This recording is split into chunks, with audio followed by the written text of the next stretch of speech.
Okay, how about now? Is that better for you guys? Sorry. I guess my new little intro thing that I did messed up my sound inputs. Did you guys like that? Um, the the new animation thing with the music that I made. Worked on that one today, but appreciate you guys for letting me know. So, like I was trying to say, the thing that we're going to talk about before we hop into the mock draft is just kind of going through some historical dynasty drafts. So I have some of mine and some from people in the community as well. Some from 2023 and 2024. Just kind of take a look at how things turned out for those drafts specifically. So I guess we can hop over to that. So here we have one of my drafts, and it's pretty confusing. I'm here at the 2 spot. Pretty confusing because there was a ton of trades that went down in this draft, but to start out, my team that I drafted originally was Sam Laporta, Dak Prescott, Tyreek Hill, AJ Brown, Michael Pittman, Tank Dell, Derrick Henry, Evan Ingram, Baker Mayfield, Najee Harris, Bo Nix, Devin Singletary, Dallas Goddard, and then we have some later round guys like Chase Brown, Jacoby Myers, Michael Wilson, Darnell Mooney. Oh, and Tyron Tracy down there was actually relevant too. So this is a draft where this team actually turned out pretty okay. In the season that I drafted it 2 years ago, not because of anything I did in the beginning of the draft. The beginning of my draft was absolutely trash. Um, I traded back from Patrick Mahomes, and I ended up getting Sam Laporta and Dak Prescott, who have both been basically less valuable than Patrick Mahomes, both of them combined. I also traded up to get Tyreek Hill. Come on. That did not turn out well at all. That season Tyreek played, but he was not very productive at all. He was like a wide receiver too, so it was not helpful. But lucky for me, and then Tank Dell, of course. At the 5'11 Pittman at the 4-2 again. Like, none of my first 5 round picks were were worth anything. But then we have Derrick Henry, Bo Nix, Baker Mayfield, and then Goddard has been good. We hit on Chase Brown, Jacoby Myers, solid, and then not Devin Singletary, Tyron Tracy actually came through for me. And so this team, of course, I made trades after the startup and such, but the team that I drafted was kind of carried by these later round picks for this team. And really what I noticed is what I drafted so I traded back and I traded up in this draft, both of which were not helpful. So one of the questions posed for this, thing was historically trading up or trading back, right? Like, which one is better? And when we look back, it really all that matters is who you draft. Because I traded back and I got Laporta and Dak, and they're fine, but I would that was not a good trade back. If I had taken a Malik Neighbors, a Drake London, a Puka Nakua, one of these, maybe a Drake May, Jaden Daniels with one of these picks instead, then of course it could look much better. But I just ended up picking 3 of the wrong players here at the 2-6, the 3-6, and the 3-7. And so this was very not good, right? Both ways you look at it. And when I go back and I look at these historical drafts, really what matters is, did you pick value insulated guys up top that retained their value over time? And then and if you did that, if you picked the right players, then you're good, right? The guys who are gonna retain that value. And then if you didn't, then your team probably was forced into a rebuild and didn't do very good. So looking at some other teams here, like the Josh Allen, Garrett Wilson, Drake May, Rome Odunze, T. Higgins start, that was super strong for Brendan and I. However, just knowing this league, this is my own league, has had the dual elite QBs, but the team has just not been good because has not been able to find the depth for the past 2 years in order to use those elite QBs. And so even if you don't draft well early, you can still have, a team that wins a championship or makes it to the championship and loses by just a couple points, which is what I did my first year in this league. And then you can have someone else who you look at their start, and that's a really good, especially looking 2 years back, the one spot had a really good draft. And then again, it's just hard to see because so many trades, but Pearsall hasn't done anything, Downs hasn't done anything, Polk hasn't done anything, Franklin, Wicks, Malachi Corley, Charbonnet's fine, but the first 5 rounds for this guy were really good. Honestly, were really good. And then other than that, though, draft was not good. And then let's go over to somebody whose first couple rounds. This is Castamatic, the 3 spot. Stroud obviously wasn't good, but then Purdy, McBride, Nico, James Cook. So again, it's do you pick the right guys or not? Kazamastic did and has had a pretty good team outside of the Stroud pick. Somebody who lost a ton of value, I think. My name is Seth here. Took A-Rich at the 1-7. Did get a win on Bowers, but then Mahomes has also lost value. Metcalf has lost value. Benson. And so this is not a very good draft outside of getting Mahomes to insulate the value and then the riser and Bowers. Let's see. And then JD Hare here had another pretty good start to the draft. Harrison obviously didn't hit. White has lost a lot of value, but Chase and Daniels, that's a good start. And then Goff. Goff is Goff. So that's this league. The next one, so this league was drafted in 2024. The one that I'm showing here, and these are the settings for this league as well. Let's see. So this is another league that I am in. And what I'll say is that I did not get serious and into Dynasty to really where I knew what I was doing until this off season here, the 2024 off season. And I drafted these teams before I really kind of figured stuff out. So this team I really kind of broke down. This was a horrible draft for me. But I fixed this team even before the start of the season because I knew it was absolutely cheeks. Yeah, so floating says that you can really see the QB fade take shape this off season versus last. So this was 2 years ago. This was 2 off seasons ago. Yeah, okay, I think that's what you mean. Yeah, so the QB position has just been faded even further. I think that's what you're saying. Yeah, I feel you. And honestly, I think it's warranted. I think the QB fade in Dynasty is a little bit warranted just because of the fluctuation in QB production. And how fast things can change for these quarterbacks, how quickly they can come into favor and go out of favor. And then just the fact that there's so many solid quarterbacks in the league right now that we can trust. It doesn't feel like it because there's a lot of teams where it's very shaky, but in a super flex league, basically everybody can draft 2 quarterbacks that we feel pretty solid in as long as people don't start taking their QB3 very early. Basically everybody can get a very solid quarterback room these days.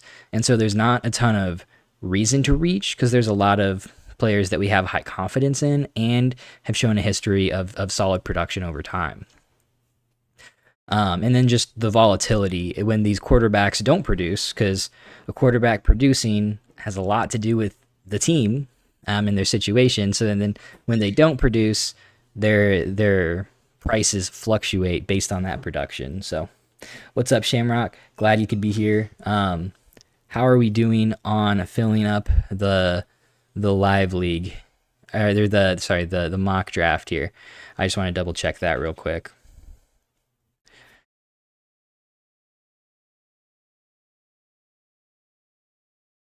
Okay, we're filling up here. We do have 12. Okay. Then we can get started in just a few minutes. And then David, are you here and listening? Can you let me know in the chat if you are present and accounted for, my friend? I think I have all the settings in the league set up for the mock draft, how I like them, or how I would like them to be set up. So we should be good to go pretty soon. But hopping over to this mock draft, this real league from 2024. This one I did really, really, really bad, and my only good pick of the entire draft was Jackson Smith and Jigba here.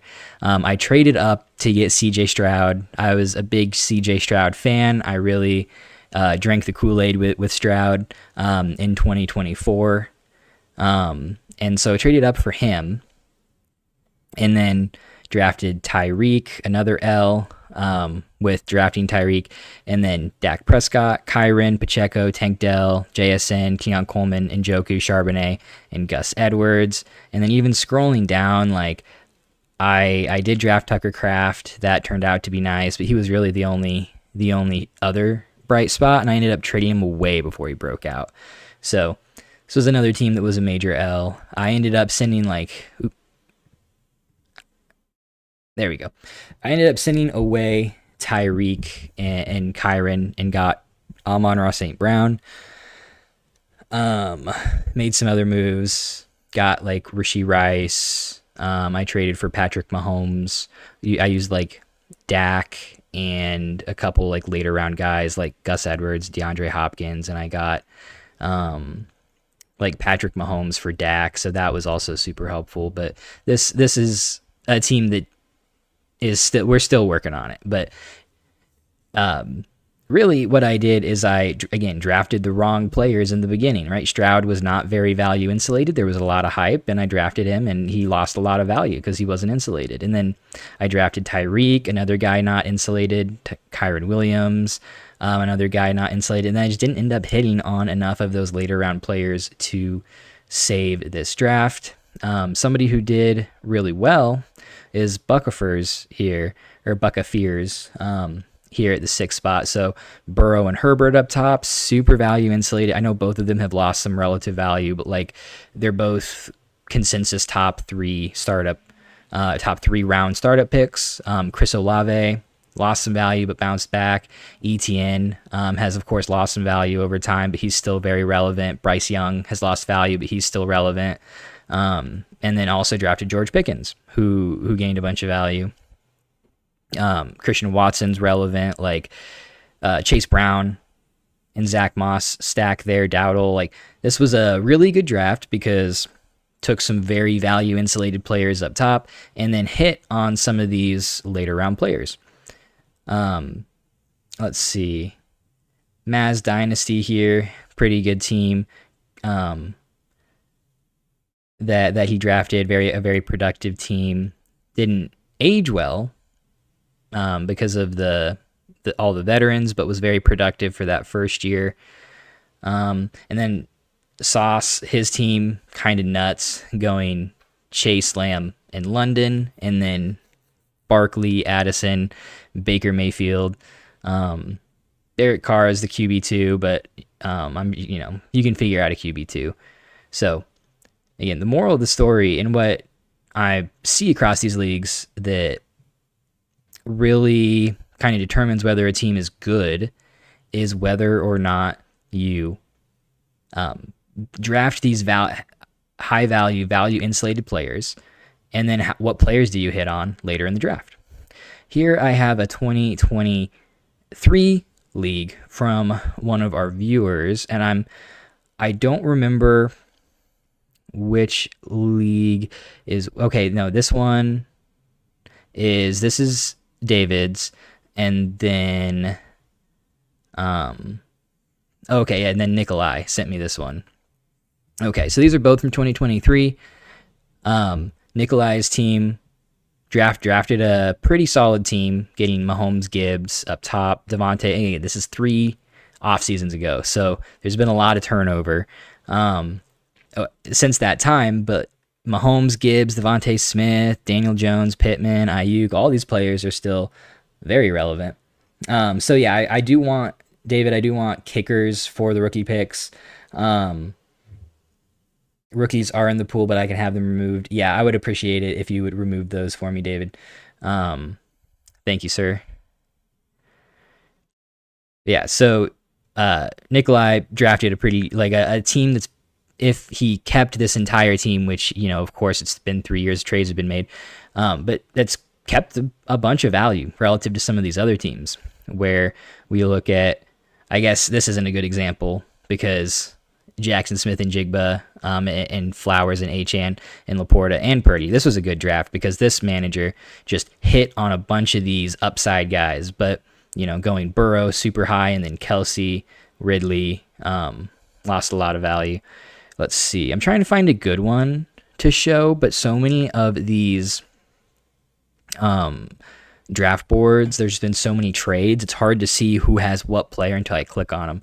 But here, Jared drafted Jalen Hurts. Jalen Hurts did keep his value for a bit. He's pretty insulated, but then after that, like Waddle, Kupp, Pollard, Watson, Sanders, like there's, besides the quarterbacks, there's basically nobody still relevant in the first, like 5 rounds of a dynasty startup. Waddle has gained some value. We also have Chase Brown here as kind of like a late round flyer, but none of these like first 10 round picks have really maintained their value at all.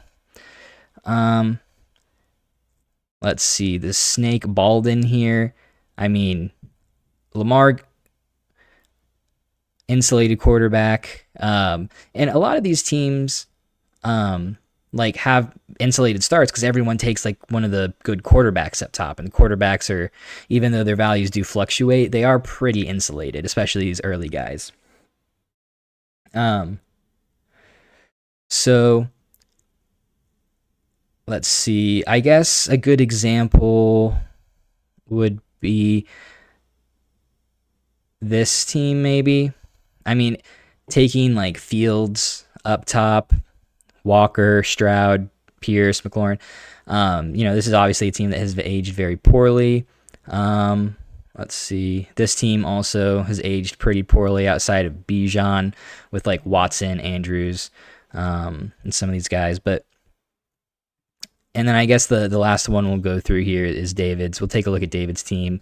And outside of Mahomes, the team is basically all dead by this point in time. Again, 3 years in the past. Like Kittle and Jacobs have both lost considerable amount of value in that time, of course. And so the teams that really maintained their value were, let's see, this one is much more friendly to me because there is actually no trades in it, and so I can actually see. So like Herbert, Kyler, Brees, Adams, Javonte, that's a group of guys that are still relevant. Yeah, David says it was a long time ago, didn't draft well, and of course like things just age, and I have teams that I drafted and the draft didn't look pretty, but then trades were made, so I definitely feel you there. This team in particular, like, woof, you know what I mean? 3 years ago, I think, was the Eckler fall off season, and then Barkley didn't have a good season that year, I believe. Cousins was a starting QB, so he was fine for a year or two, but then it's like Mac Jones, Matthew Stafford, like none of these wide receivers, I think, have been helpful. And so drafted 4 running backs in the first couple of rounds where Eckler busted, and then Barkley was fine. He spent a couple years as like a low-end RB1 with the Giants during this time before he came over to Philadelphia. Henry was fine. Mixon was fine up until like this season. So this is just one where you can see how the value has just evaporated from this roster. Okay, well, let me get the draft board up, and then we can get started, David.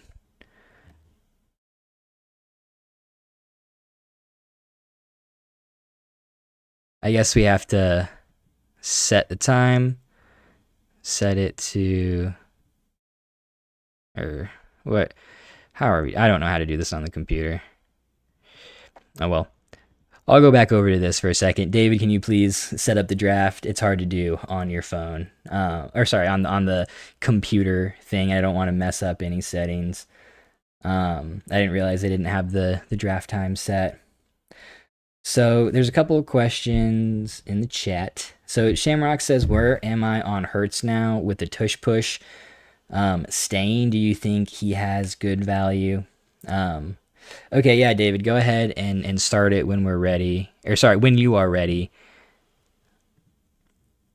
Maybe I just need to reload. Yeah, I just can't pull up the draft board yet on here until you do it. Or until it's like started.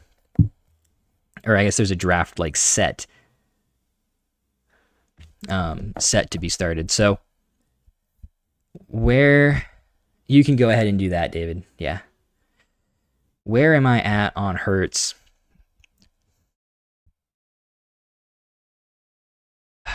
That's a good question, because with the tush push being around for another year, then that makes us feel a little better. But I don't think the tush push was very good this season.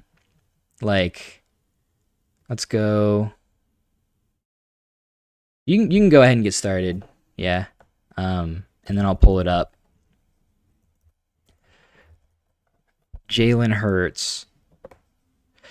I'm trying to see how many rushing touchdowns he had this season. So, rushing touchdowns 1, 2, 3, 4, 5, 6, 7, 8.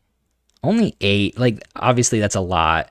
But for Hurts, if we go back to like 2024, here we go. Now it has the pretty colors. 1, 2, 3, 4, 5, 6, 7, 8, 9, 10, 11, 12, 13, 14.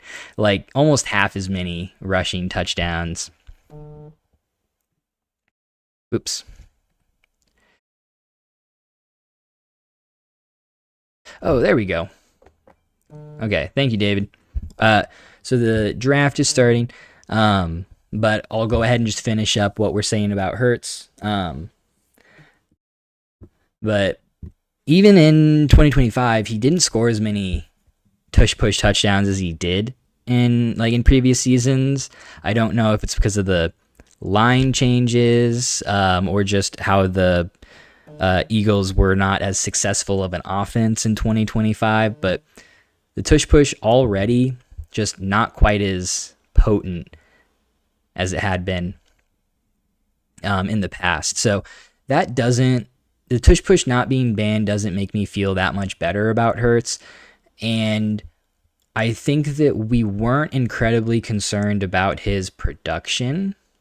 We, like, just the community, like, we felt like he was still going to be at the very least like a low-end QB1, even without the tush push. And then he's probably going to be like a mid QB1 to like, QB like 4 to 8, which is what he's been the past couple seasons. Like that was kind of the ceiling. And then his floor was always being like a low-end QB1 just because he does have some rushing upside, even if he doesn't have the tush push. So the issue with him is more, is he a good real life quarterback? And is he going to, I don't know, be like a flight risk, right? Could he possibly lose his job in the next year or two? Is definitely like some kind of concern for Hurts long term, just like for what happened with Kyler, right? Is if the team starts to not perform well, Hurts might see the door, have a situation change, things like that. So the tush push not being banned doesn't really change much for me. And I think that the biggest concern and why his value's falling just because we don't have the same confidence in him as a long-term NFL starter with the Eagles. He's a decent quarterback. He's probably not going to be outright booted from the NFL. He's going to be a starter unless there's just a massive influx of really good QB talent in the next 2 years in the rookie drafts and stuff. But I definitely could see a world where he gets moved on from by the Eagles, and then maybe he goes to a situation that isn't as fantasy friendly. So there's just questions around him. And when you're drafting these first couple of rounds, just like we were talking about with kind of these historic drafts, you want that insulation. You want that value insulation moving forward.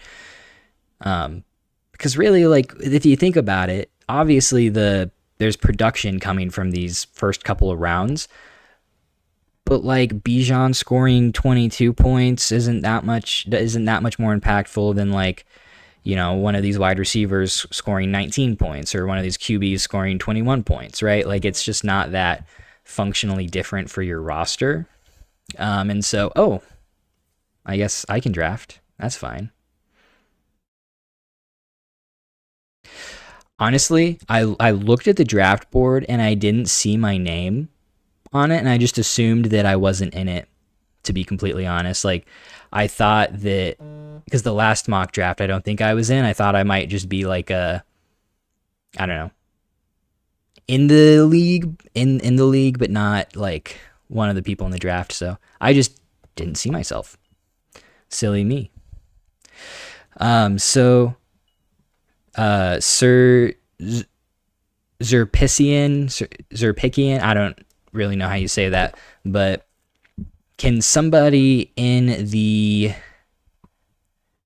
league message at him and just make sure that we're good to go? And that basically that he knows that the draft started and that we're going, because I don't want him to miss picks. Auto Josh Allen, which that's totally fine. But once we get back around to the second round, the picks might not, or the autos might not be so good. So someone could check on that for me.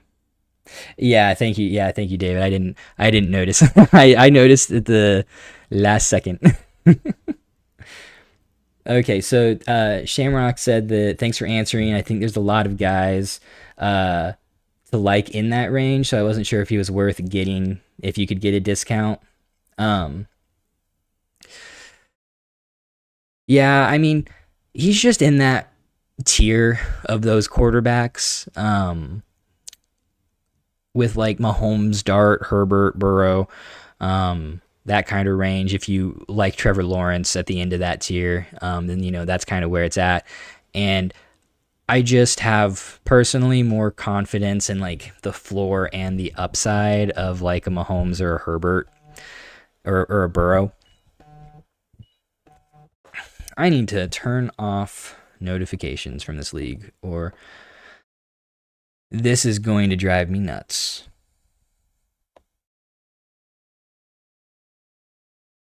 Well, I guess if I'm drafting, then I should just be in the draft on my phone, so that I don't have to keep stopping.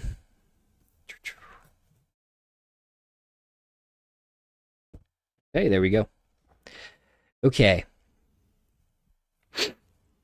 Let's get into the draft. So Jamar Chase 101 off the board first. I prefer the JSN or the Puka Nacua, but can't argue with Jamar at all. There either. He's done it more consistently than a JSN or a Puka, but I just like the younger guys there, so I have no problem with Jamar. That's just my preference. And we have Josh Allen, I think the auto pick at the 102. Not going to argue with anybody taking Josh Allen at the 102. Consistently is QB, top 3 QB and scoring. Absolute tank. And then we have Bijan at the 1-3, JSN, Gibbs, Puka, and Drake May at the 1-7. kind of rounding out that top tier of guys. And then Jaden Daniels and Lamar Jackson. I know that you guys watch my content and use my rankings at least a little bit, because that is very appropriate value for them. I think that's where they should be going. And a lot of people aren't taking JD and Lamar quite that high, and I think that's a crime. So good job to JMO. Good job to Burato for valuing them there. But I probably would have preferred taking a wide receiver over them because of the way that the board comes back around. A lot of the time, JMO, you would have gotten one of those wide receivers to come back to you at the 2-5. Unfortunately, they really were just snatched up there at the turn. So that is a little bit unfortunate. I'm okay taking the quarterbacks there because most of the time you'll get a wide receiver to come back. But we, I guess, also aren't as high on the 101. The 101 usually goes right at the turn.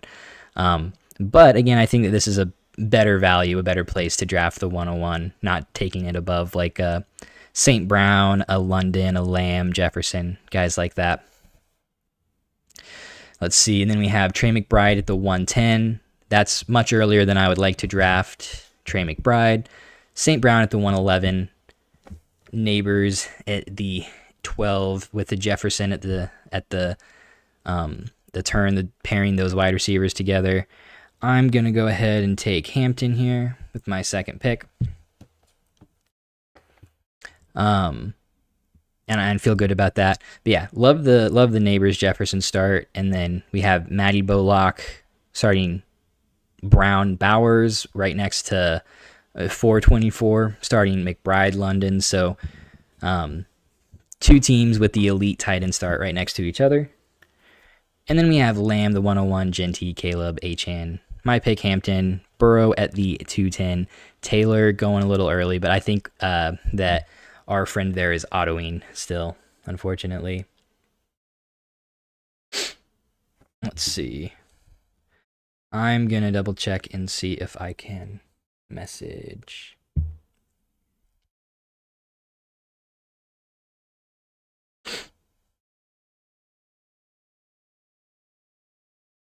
Oh, well. We are live. If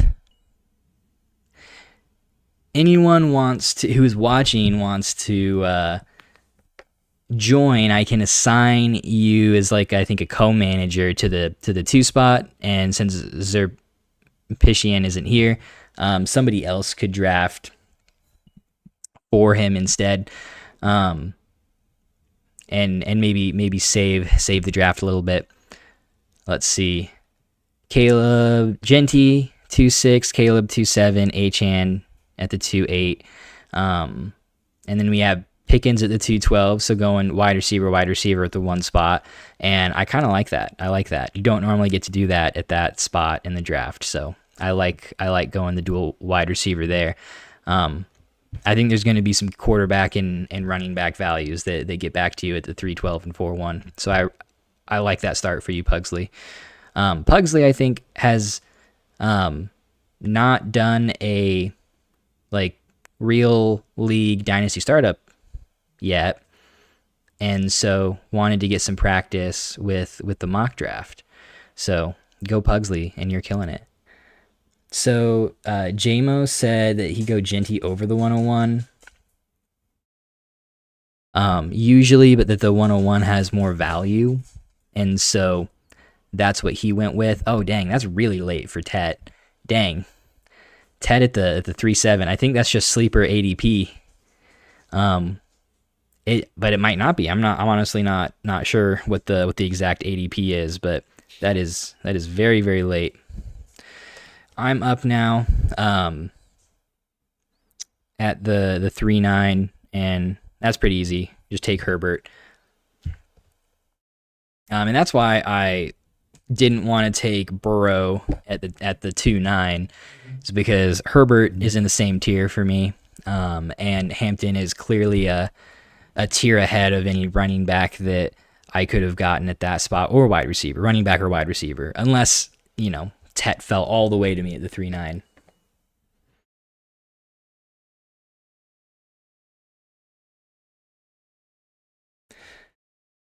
Okay, so yeah, JMO, that's a good question about the Genty versus the 101.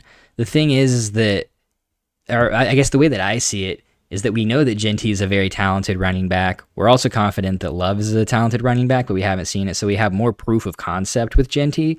But Genty's also on the Raiders, which kind of sucks. I know that they're gonna get some upgrades this year, like the coaching, Fernando Mendoza, but like I'm not trying to insinuate that Mendoza's going to be bad, but rookie quarterbacks usually do not start out great, right? Like even Jaden Daniels took, what was it, like 8 or 9 weeks to really get going with the Washington Commanders offense. Like Caleb Williams took over an entire season for the Bears to get going. Who else? Like Stroud, when he had his good season, took several weeks to get going. Drake May took over a year to get going. So I'm not trying to say that Fernando Mendoza is going to be like bad. He's not going to be a good quarterback, but the odds of him coming out and just smashing right out of the gate and, making the Raiders, carrying the Raiders, I think is just not super likely. And so I just don't know how much better Genty's situation is actually going to be overall, especially to start out the year. Right. Okay. Okay.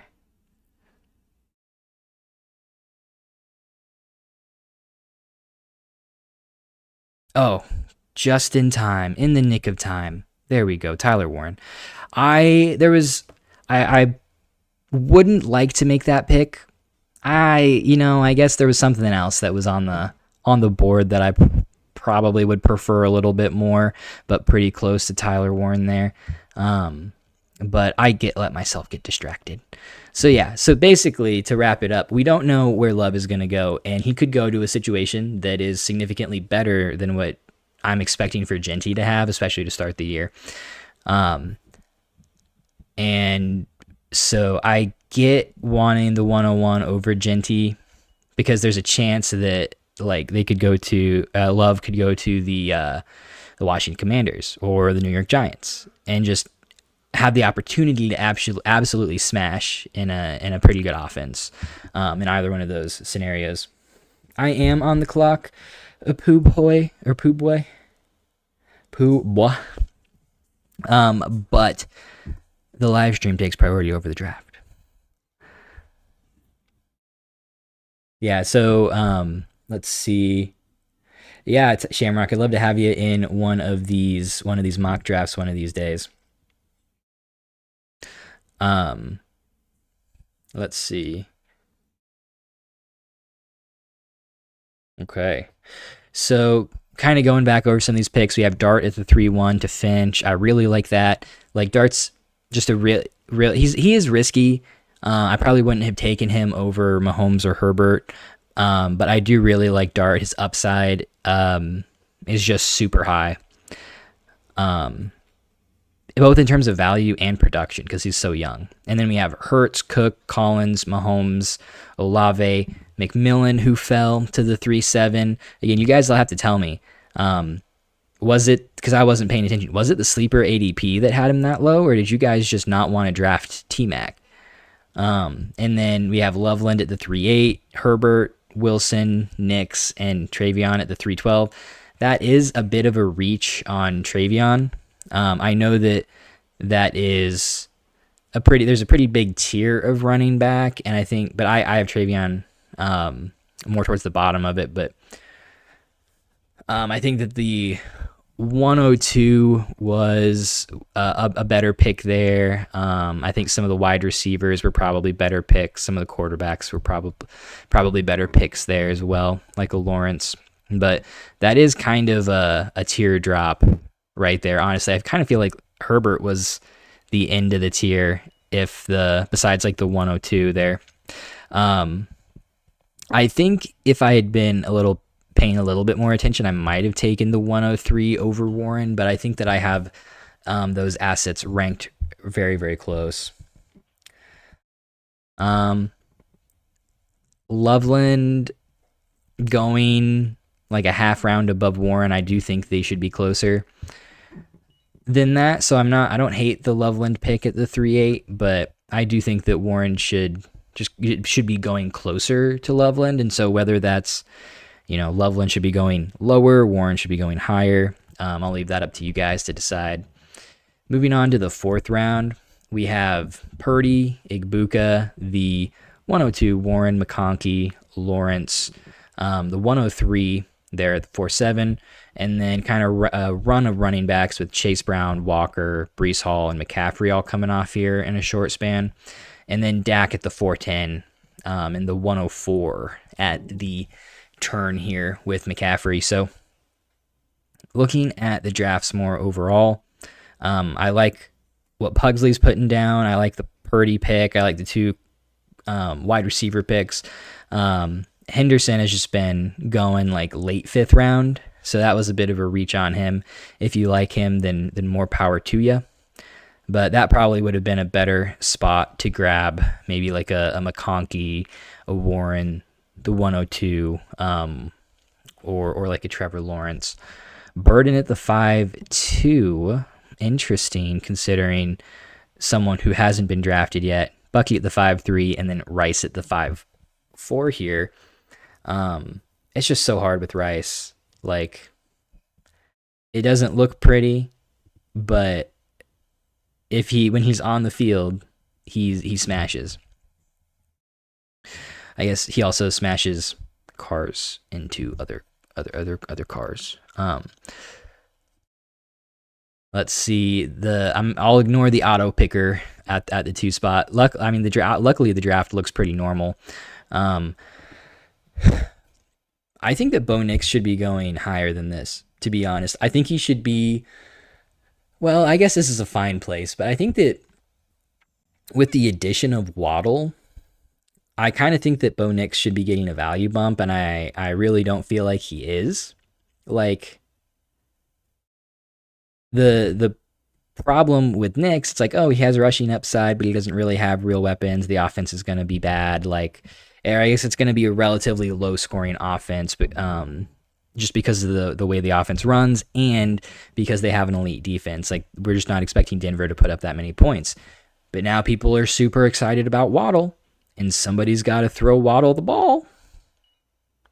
So I think that Nix should be securely, as in terms of market value, in the tier of like Mahomes, Herbert, Hurts, and Dart. Like, I think that if you took Bo Nix at the top of this tier where Burrow is, like, I don't think that, and again, this has to do with, just like market value stuff. I don't think it should be crazy for you to take Nix ahead of like Burrow at like the 210. But like, that is just kind of what the market is that is a crazy pick. That because he should be valued outside of that tier is based on what the market thinks. So Shamrock says that he's really curious to see what happens with Bo Nix and how the changing of the play caller to Davis Webb helps. This might be a bad take, but it felt like Peyton got in his own way a bit last year. That's a good question. I don't know. I didn't pay enough attention to how the Broncos ran their offense because I wasn't really paying much attention to any of those fantasy assets. Oh man, there's a guy here that I like that I can't really draft because I already took too much of that position. I'm gonna go with the Scat Man here at the late 5th. I think that's a fine price for him. Yeah, I don't know. I just didn't read that much into the Broncos offense. They weren't really an offense that I was paying much attention to. You could be totally right. And then Floating said, if we are contending, are we holding Waddle or selling? I'm pretty heavy on the sell Waddle bus. Like, the Broncos are clearly a better situation, but it is a much more crowded offense. Because you have Sutton there, and Sutton's going to get his. You have Franklin and Bryant, who I think are both going to mix in. And if the Broncos draft one of these tight ends like a Stowers, that could also muddy things up just a little bit. And then I think the run game is going to take a step forward in Denver, and so I think the running backs are also going to get theirs. And then with an elite defense that the Broncos have, I just don't know how big the pie is going to be and how much is going to be split. So I think Waddle is the best wide receiver there in the depth chart, but if he is getting enough attention and coverage, they have good enough guys there as well, and Sutton, Harvey, Bryant, and Franklin, that they're probably going to get plenty of usage, or not plenty, but they're going to get decent usage as well, because if the defense is like slanting towards Waddle all the time, well, they have some other guys that at the very least are decent role players that, if given the opportunity, because the coverage is lighter for them, that can make some plays and be productive for the Denver offense. So it's tough. I could see him being pretty good, but I just don't particularly want to count on it. Man, we are just taking a lot of these wide receivers. This is close. I'm just going to go A.J. Brown here. I don't think he's the market play for that pick, but he is a wide receiver who I expect to score points, and I don't have any other wide receivers outside of JSN yet. So, yeah, that was the other person I was thinking about was Marv, but I didn't really want to have Marv as my wide receiver 2 there. So I went ahead and passed up on him for Brown. Let's see. Yeah. I'll talk about that whenever that player is drafted. I'm okay. So Shamrock says I'm based in Denver, so I was at a lot of the games. Rough to see us have like those 7 to 10 games against Vegas. Yeah. The low scoring ones. Absolutely. I'm sorry for what happened to the Broncos this season, man. I really think that if Knicks had been healthy for the AFC Championship, you guys would have beaten the Patriots. And I think you guys also matched up much better against the Seahawks than the Patriots did. And so very easily could have been in a really good Super Bowl matchup, and just was not because of some freak, like, what was it, fracture or something. Yeah, that's just super unfortunate. Feel bad for like all of Colorado because of that. So getting into some of these picks, Burden went at the 5-2, almost a full round ahead of Rome. And then we had Bucky at the 5-3. I like that pick. His market value has been a little bit lower, but we're Bucky truthers here. We like Bucky. Rice at the 5-4, can't argue with that. BTJ at the 5-5. Love me some BTJ. And then Higgins, Javonte, Love. That's a little high for Love, to be honest. Like, he's kind of the top of that tier.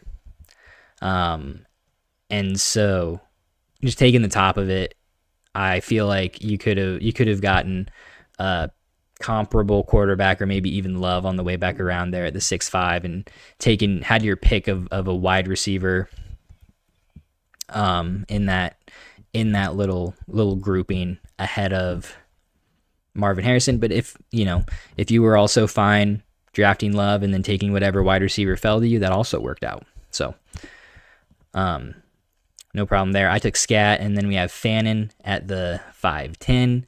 Odunze at the 5-11, Kyron, Baker, Barkley, Flowers, AJ Brown, Marv, Smitty, JMO, Judkins, who Based on the sleeper ADP, fell quite a bit, but he's just one of those guys that you could draft at the beginning of the 5th, and I think it was fine, or you could take him at the mid to late 6th, and I also kind of think that's fine. Josh Jacobs, he's kind of the start of the tier after these upside running backs, and I like Jacobs there.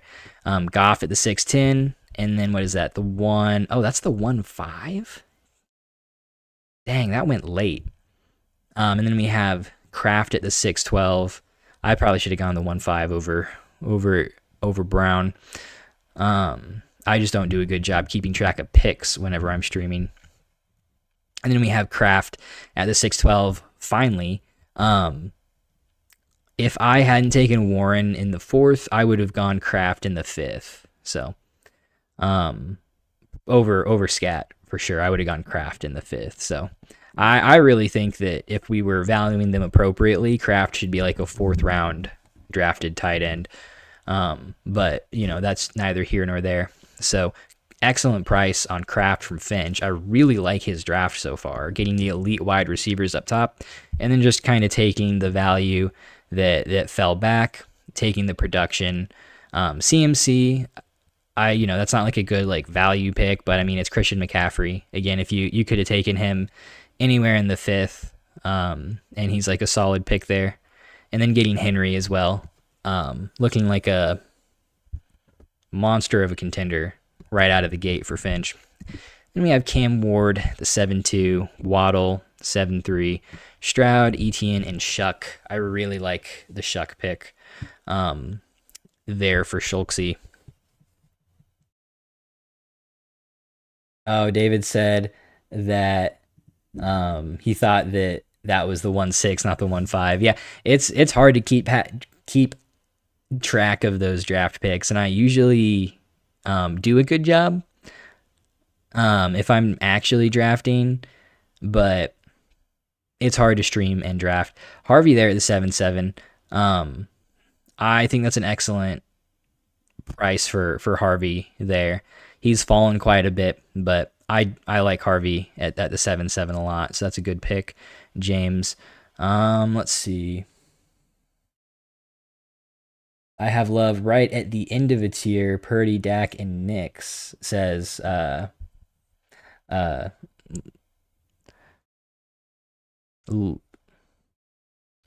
Luzatine. Oh well. I'm just gonna say Imtav. Imtav. Said that Love was at the end of a tier for him with like Knicks and Dak. Who else? Knicks, Dak, and Purdy. I just don't think that Love has as much production upside as any of those guys. He is kind of a high floor play, but I see him a lot closer to like a Goff, but respect, of course, major respect. Yeah, I think this is a very, very easy Kyler Murray pick here. It's like I think Kyler should be in the same tier as like Love, Baker, and Goff. Like his ceiling with the Cardinals was like a top 3 quarterback, and like there's concerns for Kyler. I'm not gonna act like there aren't, but his ceiling was like a top 3 quarterback, and now he's going to one of the most QB friendly teams in the NFL. I don't know if it's because there's some he's competing with JJ McCarthy for the starting job, some of that nonsense, but like he's not competing. There's going to be no competition unless JJ McCarthy is just a brand new person. I do not think there's going to be like any competition happening. Kyler very securely has that job, and then I expect him to ball out, and he's either going to get a long-term extension with Minnesota, or some other team who wants to compete is going to sign Kyler to a deal if he produces like I expect him to in 2026. I mean, he's throwing the ball to Justin Jefferson, Jordan Addison, and TJ Hawkinson. Like, how can he not smash in Minnesota, realistically? Dang, David, I'm very sorry, and I'm sorry you had to settle for Bryce Young. That Kyler was just dangling in front of you, and you had to settle for stinky Bryce Young. Um, but hey, you wanted me in the draft. You put me in the draft, so this is what you get.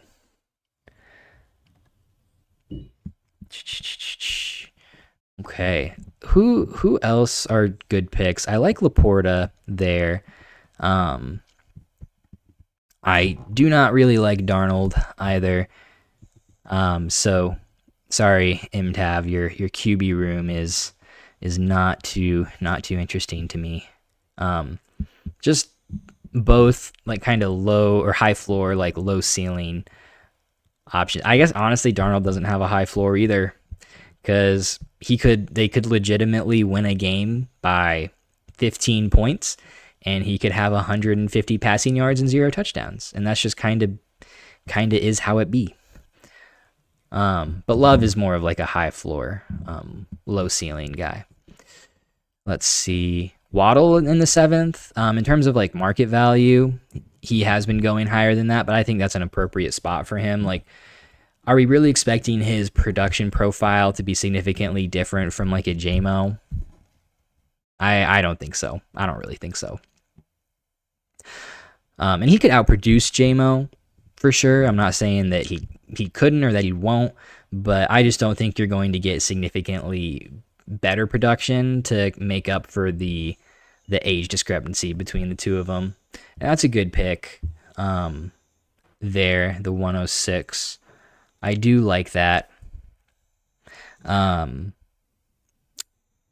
Let's see. I'll take the stack, the Addison stack with Kyler. Gimme. I like Addison there in the fourth. I have him valued basically right behind JMO, ahead of Waddle as well. Kind of the same thing. Like, I know Addison was not productive in 25, but that was not his fault. I think we know whose fault that was, and we have a solution. And I drafted the solution at the 7-9. So I feel pretty good about Addison moving into 26. If you can get him for any kind of discount right now, then that's a move I would love to make. That's a good price for Gadsden as well. There at the 8-6, excellent price for Tootin. I had my eye on him as well, but I kind of wanted to draft a little more wide receiver love. Oh yeah, I do think you should have drafted Kyler over Darnold, MTav. I think you should have. There's just the ceiling is just so much higher, and I don't think that Darnold is necessarily that much more insulated than Kyler is. Long term, just based on Kyler, we know Kyler is like a middle of the road starting quarterback. Like I don't think that as long as Kyler wants to play, outside of him getting significantly worse or injuries, I think he's always going to have a team to play for. So for Pugsley here, the 7-8 turn, don't love the Christian Watson pick. Really like the Chuba Hubbard pick. Really like Chuba. And the only thing is that there's just several wide receivers that I probably would have preferred over Watson. That's not a bad pick. Just not my favorite. But I really like Chuba there at the 8-1. I like that pick quite a bit. And then DJ Moore at the 8-5. So people are, I feel like, hedging their bets with DJ a little bit more than they are with Waddle. I just don't really know why we're viewing DJ Moore and Waddle differently, if that makes sense. I mean, can I pull this up here? Okay, here, we can. Waddle's 27. I think DJ Moore is a little older. Maybe that's why. He's 28. Nah. Yeah, I just don't see them as much different, but I think that Waddle just is a way sexier name than DJ Moore is. And if you want to argue that Waddle's like a better receiver, I'm there for that. I don't disagree with that. But DJ Moore has Josh Allen throwing to him in what is right now a pretty wide open wide receiver room. Like, even if Buffalo adds somebody in the draft, I think DJ Moore, at least for this year, is very securely going to be the one.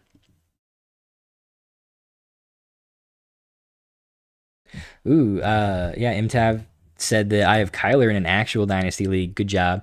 I drafted him a month ago before he was signed and was able to get him in the 9th or 10th round. Yeah, that's awesome. That is very awesome.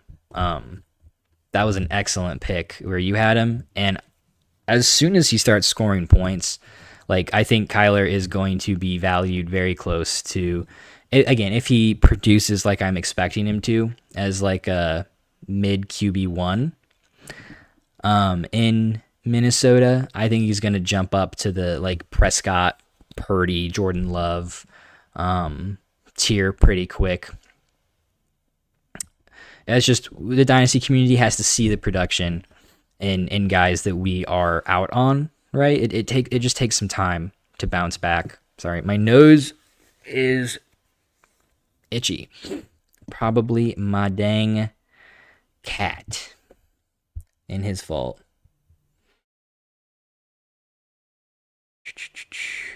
Okay, so let's take another look. See, after the Tootin pick, we had the 1-7. That's a good pick. I would have taken the 1-7 if Addison hadn't been there. I think I would rather have the 1-7 over. Basically, I think everyone else on the board, but Addison beats the 1-7 for me just a little bit. And then we have Pitts at the 8-9. Wandale, Swift, Michael Wilson, Montgomery, the 108. So these picks are coming off the board a little faster. Algier, Monangai, the 110, Charbonnet at the 9-6. I think that's a pretty good price for Sharbs. Parker Washington, this is about where he goes. I do like him at this price if you can get a hold of him. And then Adams, not until the 9th round. Dang. That is pretty late. Let's see. Yeah, no, I have to take Travis Hunter. I was going to say, this is an easy pick, but I mean, I guess it was an easy pick, just easy in a different direction. Yeah, not a sexy pick, but I just got to take the upside with Hunter. Like, there's nobody else in this range that is going to change the face of your dynasty roster like Hunter could, if he gets more opportunity on offense. So I'll take him there at the 9-9. Realistically, I think that he should at the very least be going in the 7th round, but it's just so tough drafting an asset that might not be helpful to you the entirety of 2026. It's just so hard. But things change fast in the NFL. Like, probably a month ago, I on one of these live streams or on a video, right? It was a discussion about like Caleb Williams versus Bo Nix. And my argument was like, I think they should be closer because what happens when Nix gets actual weapons? And then people were like, well, that could happen at some point, but it's probably not going to happen anytime soon. Like, look at what Denver has done in the past. So, we've seen how fast things can change. And if the Broncos take, like Stowers in the 2nd round, to pair with Waddle and Sutton, then the Broncos receiving core could look really good really fast. So things just change very quickly. A trade, a draft pick, like what happens if Jacksonville manages to draft some corners in the NFL draft and they work out, right? Like even by the start of the season, Hunter, the entire narrative on Hunter could shift just depending on what happens. Okay, so I think that's the 110.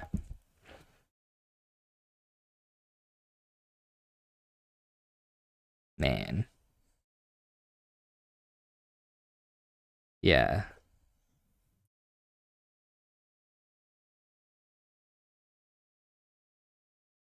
Yeah, so this would be the 111. And Daniel Jones is ahead of the 111 for me. Okay. And then that kind of fills out the QB room. Okay.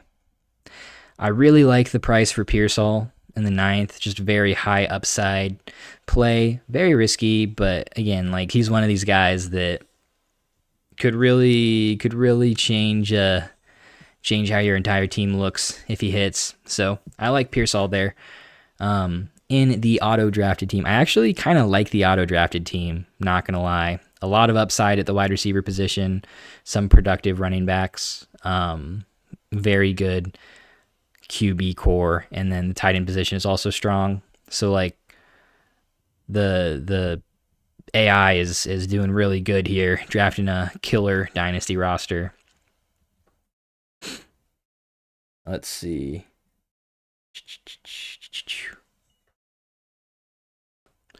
Okay, so talking about some of the actual team builds, um, let's see. I do like. Let's start at the back end. Metcalf there at the 10-8, likely at the 10-7. I think it's a little bit of a reach for likely, but we'll see.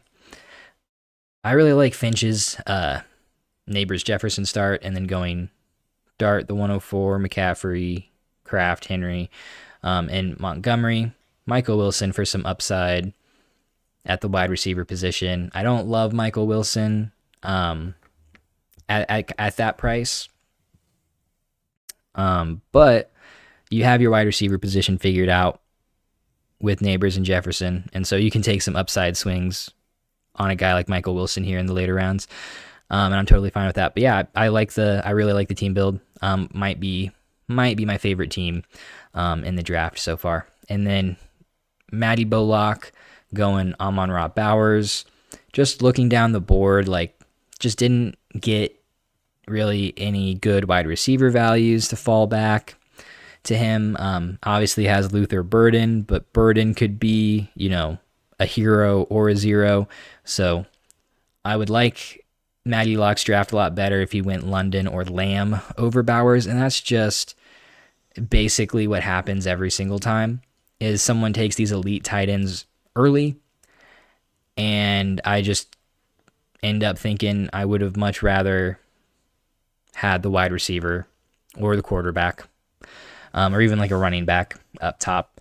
And I think that has a lot to do with just how good a deal you can get on some of these tight ends later in the draft. Like, could have taken Fannin in the 5th easily, Kraft in the 6th easily, or like a Gadsden in the 7th, Laporta in the 7th. Like, could have waited on the tight end position. Like, I would much rather have Laporta for 424. I would much rather have like Amon-Ra St. Brown and Laporta over McBride and Waddle. But maybe that's just me. That could just be me for sure. Talking about these elite tight ends. So I like Matty Locke's draft overall. I think he made a lot of good picks. I guess I like the specific picks, but just overall, I just don't really love how the draft shook out and what the team looks like. But there are 2 rookie picks here, got some good value on the 105, but I'm worried that's also just going to be Mendoza, and you're going to be forced into taking Mendoza there at the 1-5 if you can't move that pick. But that's a good value there. Okay, I can talk about Tootin in a minute. Okay, and then 424. Let's see. I like how it turned out. Getting Dak and Goff. I think that you paid a little bit of a premium for both of them, but they're just such good deals at their market value that I like those picks.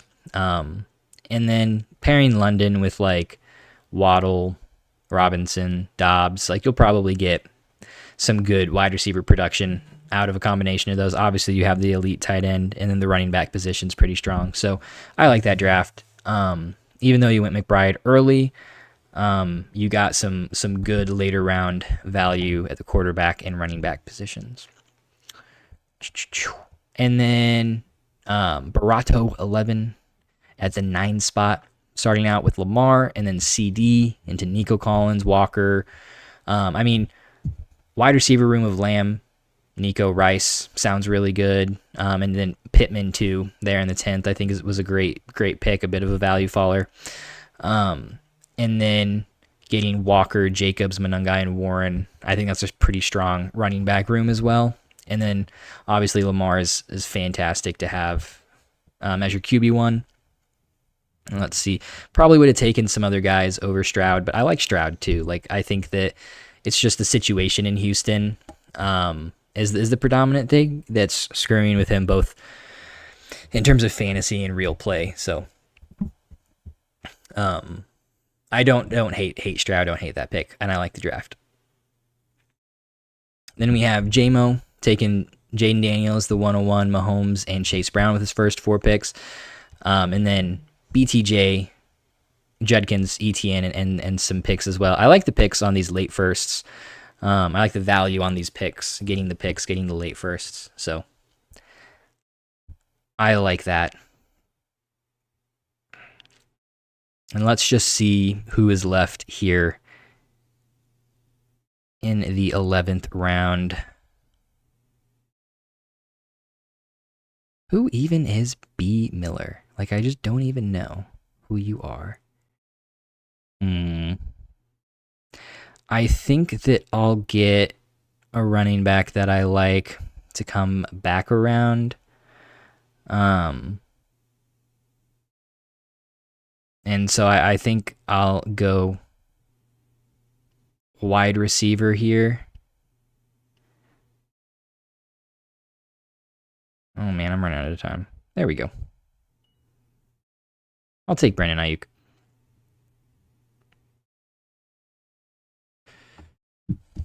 I probably do need to do something at the running back position, but you know how I love stacking wide receivers. Okay, so JMO, the running back position is going to be super strong with like Jeremiah Love, Chase Brown, Judkins, and ETN, but Brian Thomas and Metcalf as the wide receiver 1 and 2 on a running back heavy team is just something I don't love. Like, I don't love going running back heavy if you're not going to be a strong contender. And you need the wide receiver production to be a strong contender. I like BTJ at the 5-5. I'm a BTJ bounce back fan.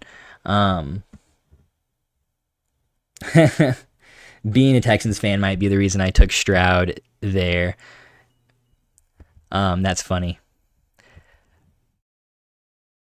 Yeah, being a Texans fan has probably gotten you into some trouble in fantasy the past few years. I'm sorry about that. Let's see. I really like Schultze's draft. Also missed out on a wide receiver early, but then got Olave, Higgins, JMO as the wide receiver core for those 3, and that is pretty good looking, to be completely honest. And then May Shuck, I really like that QB room. I guess also having the 103, that's likely to be a wide receiver in the rookie draft, so even better wide receiver value. And then Genty, Tootin, Charbonnet is pretty good for the running back room. So I like how Schultze has caught some of this falling value throughout the draft. Really, with most of these picks that they've made. Yeah, I'm just gonna have to go with one of these picks as well. I think it's like the 201 or something. 201, 202.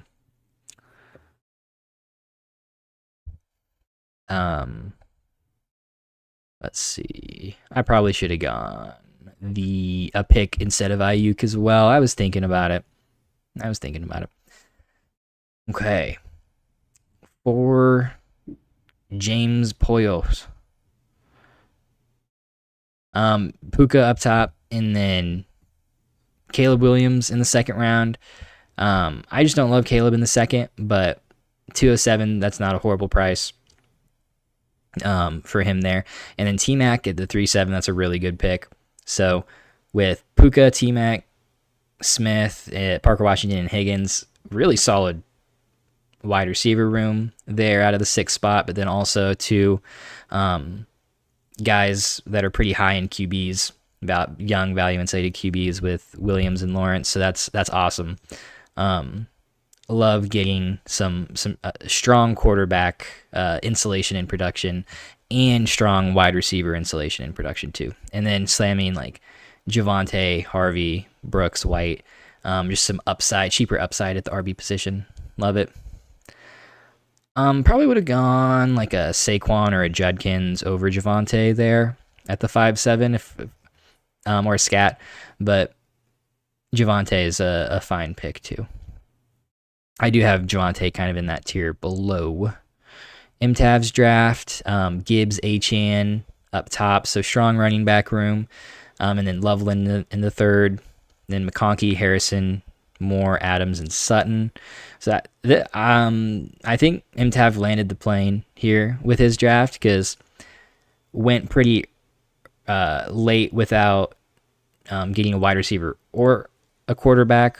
Waited until the 4th round, but then even if either McConkey or Harrison doesn't quite hit, got DJ Moore, Adams, and Sutton, some hopefully productive wide receiver vets. And then also got Malik Willis. If Darnold is borderline unstartable, then hopefully Willis will provide a higher floor and ceiling than Darnold will at the QB position. So I do like how the draft has turned out for you. I think you're going to be very productive, but you also have value insulation, value upside with a lot of these earlier picks. My draft is perfect. Nothing wrong with my draft. It's the best draft, of course. And then for David, Bijan as kind of the anchor RB here. I kind of like that. Getting Bijan up top and then just completely ignoring the running back position to take the falling values there. I like that. So Wilson, Flowers, McLaurin, Myers, and then also having the 102. I think that's like the 7, 107, 110, and then like 112. So I really like what you've done with the team. Would have been much better if you could have gotten Kyler instead of Bryce Young there in the 7th round. So my bad there, but I like that you've been pretty faithful to taking the falling values of the rookie picks. I don't fade the rookie picks, but it just always seems like I have a higher ranked player, like value faller, left on the board in my own personal rankings by the time that I actually look at what rookie pick there is and what the value is. So Young was a panic picked. Oh, that's funny. I do think you took the time there. Young not a bad pick. I mean, you got to take quarterback at some point, but you probably could have waited a little bit and gotten a cheaper guy, and that turned out better. But I mean, Young still has some upside. He was still the first overall pick, and maybe it pans out eventually. Who knows? Maybe he gets a second chance somewhere else, and things turn out better for him. You never know. Never bad idea to invest in a young quarterback with high draft capital who's struggling, because you never know what'll happen down the line. And then Pugsley's draft, I think it's turned out really well. Wide receiver early, very strong. Maybe reached on a couple of players here in the draft, but has Travion and Ramondre, so that's pretty nice. Let's see. So yeah, but we'll likely have quite a bit of running back production, anchor wide receivers up top, good quarterback room. So not my favorite draft, but I think it's a very solid draft. And I think that you're ready to do a real league, and draft with money. I have the utmost faith that you'll do a good job, and that you'll draft a good team. Okay, so I guess some of these picks here in the 10th and 11th round, I like a lot of these receivers in this range. Like Worthy and Golden are just upside guys, right? Like they're young, high draft capital wide receivers. But then you have the veterans, the older veterans like Myers, Ayuk, and Sutton. So I like those picks there. I probably would not have taken Jonathan Brooks over some of these productive wide receiver veterans. Brooks is like a upside shot, purely is an upside shot play. But in that case, I would rather take trying to not sneeze. I would rather take the solidified like veteran starter, who I know is, or I guess we have much more confidence in them being like a relevant asset, being helpful to your team. But Brooks is like a good upside play. I just probably wouldn't have taken him quite so early. I did see one of my Discord members draft boards where Jonathan Brooks actually went and was drafted ahead of Chuba Hubbard, which is absolute insanity in my opinion. Like, that's kind of nuts. So if you guys are in drafts right now, draft Chuba Hubbard, please, because he's being faded super hard for not bad reason, but for not great reasons. And then we can close down the mock in like another round and a half or so. And then yeah, I mean it's just gonna be the rookie picks for me here for a while. So pretty boring. From my end. Who is B Miller? And why are they? Yeah, who are you? 5 years ago? Man, Sleeper's whack. Sleeper is whack. The last time that B Miller had like a sleeper update was 5 years ago, 34 years old, so I don't know. But welcome to the team, B Miller. Let's see. I like Dobbins and I like JCM as picks here above like White. I guess White's not a bad pick, but I think I like Dobbins and JCM ahead of them. I like Dobbins and JCM probably ahead of Stevenson, ahead of Brooks. And so I think those were good picks. I think Godwin was also a good pick in the 13th. Kittle was a really good pick in the 13th. I'm just super I think Goddard was also a good pick there as well. I'm just super hesitant with Kittle. Because even when he's healthy, he's like... I mean, we're expecting him to be healthy going into 2026 or maybe like several weeks in 2026. But even when he is healthy, he just gets hurt so often that I'm kind of turned off of Kittle at this point. And just being an aging tight end who is just so injury prone, just not someone that I want to really be buying into. I do not like his long-term outlook. I think he's somebody that if we fast forward 2 years, he's going to be a name that's like just no longer relevant or very likely to be, just because he gets injured for the last time, you know what I mean? And goes and retires. Oh yeah, so Shulksy said, I've heard you gas Hubbard a lot. How come you're higher than consensus? So he signed like I think it was a 4-year contract, like 3 years until they had like a pretty reasonable out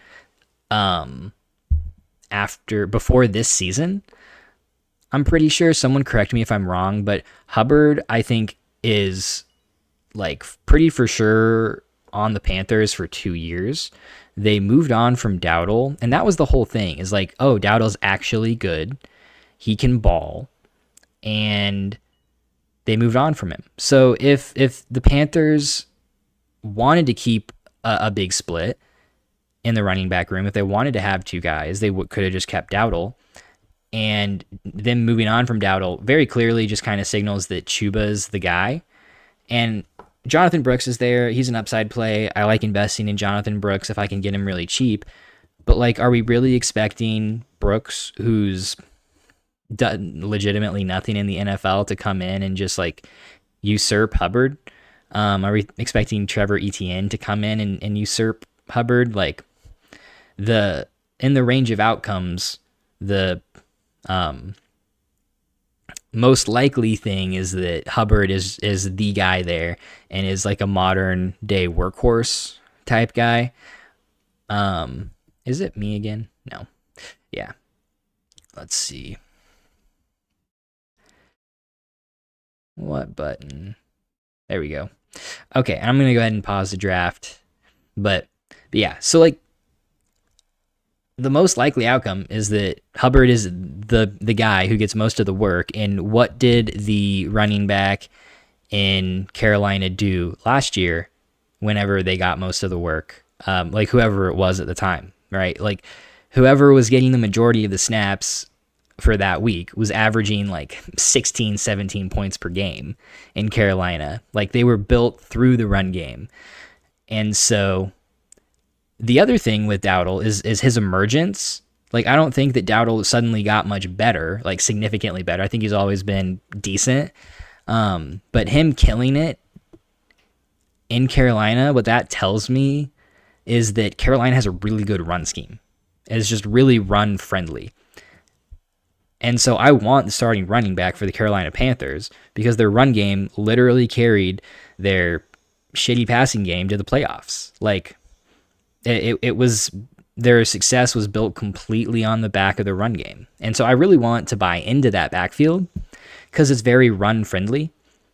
And Chuba Hubbard just is overwhelmingly the like betting favorite to be the guy there. So that's why I'm pretty high on him. I just have a hard time seeing Brooks now suddenly coming in and just being the guy over Chuba. Chuba's the guy with the investment and with the big contract, and they got rid of Dowdle. And so just all those things together makes me super high on Chuba.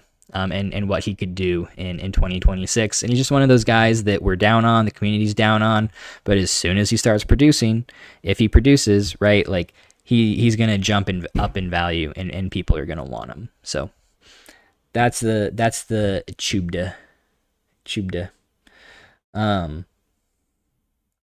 Yeah, it's the rookie draft, or the mock drafts don't really help give us good rookie pick values because the rookie picks always fall because it's no fun to draft rookie picks when you're not actually going to get to draft with them. I totally agree with you, David. So, is there any other questions, concerns, anything anyone wanted to chat about before we hop off for the night? And then, if I'm just blowing stuff out my butt with Chuba Hubbard, like, please let me know. But he seems to just be the most likely to be the lead guy in a very favorable situation moving into 2026. So that's why I'm a big fan. And I know he disappointed us in 2026. Or sorry, in 2025. But as we all know, that doesn't mean he's going to continue to disappoint us in 2026. And the disappointing players, or the players that have disappointed us, are usually the ones that yield the biggest value wins. So I like me some Chuba Hubbard. Yeah. Possibly Envy is agreeing with the sentiment that drafting rookie picks in a startup is not fun. No, it's not. It's not. But once you need some monetary incentive, right? To actually make a good team for these mock drafts, in order for people to actually draft the rookies, because then they have to do something with them. I guess I didn't talk about my team build much, but I like the values that I got for some of these players. Hampton at the end of the tier for me right there, and then it's kind of like a little downgrade to Tet, and then it's kind of a bigger teardrop to like Burrow, Mahomes, Pickens, Olave. So I liked getting Hampton. I like the start there, JSN Hampton, and getting Herbert at the 3.9. I really liked. I didn't love going Tyler Warren. Probably should have gone the 1-3 or Ladd over Warren, but I don't know. I kind of just wanted to draft him. And then don't love the scat pick. I do like it. I was hoping to get more of a value faller there at the 5.9. Just didn't quite get it. I was hoping for like a Brian Thomas Jr. To get back to me, or like a T. Higgins, Rashee Rice, and that just didn't quite happen. But then Brown at the 6'4", that's a fine pick, but I really liked the Kyler, Addison, Hunter, Daniel Jones picks there. I felt like those were all really good values. So very happy with how the draft ended up. Yeah, so MTAV wants to know if I have Achane or Hampton ranked higher. I almost went Hampton over Achane. I think I still have Achane higher in my rankings. Like, I wouldn't be surprised if Hampton outproduced Achane this year. But I just think the ceiling is so much higher for Achane. Yeah, I have Achane ahead of the 101 and Genty just because I like Achane. And oh yeah, what's up? What is up? 424. You had or possibly Envy, I should say. I don't know what to call people, but you had a good draft. Thanks for being here playing along. But Achane, if the Miami Dolphins figure out their offense or he goes somewhere else, just his skill set and how talented he is, how explosive he is, he is a guy that could consistently, in the right situation, could consistently break fantasy like a Christian McCaffrey. And he just has already shown that he has a pretty high floor. Like, even in 2026, when the Dolphins are probably going to be horrible, I have a hard time seeing him not putting up like at least 16 points per game, which obviously that's not great, but if I have to suffer through one low-end RB1 season from Devon Achane and then maybe have some like 25 point per game upside if the Dolphins make it out of this rebuild faster than we expect and they get a good QB in the 2027 draft, like, his upside is just so high. I have been trying to move off of Achane because I realized I had him in like basically every single league I was in. So I've moved off of him in a few places just so I didn't have like a 60%, 70% like Achane share of him. But he's a guy that I still really like. And even if he is disappointing in 2026, like, his upside is just absolutely undeniable. But I also wouldn't fault anyone for taking the 101, Genty, or Hampton over Achane. Absolutely would not fault anyone for doing that. I think right now they're all in the same tier. If the Dolphins were better and the situation was more stable, I think that I'd have Achane in a tier of his own, or at the back end of the Jahmyr Gibbs, Bijan tier. Because especially early in the season, I mean, he was producing very similarly to Bijan and Gibbs. The Dolphins just kind of, took a turn for the worse. So unfortunate for Achane, but hopefully this just yields a better team situation when the Dolphins pull themselves out of the rebuild, hopefully sooner rather than later. But I think that's all I've got for you guys tonight. Thank you for those who took part in the mock draft and everyone else who were just tuning in. But it's been a pleasure, and hopefully I'll see you guys next week.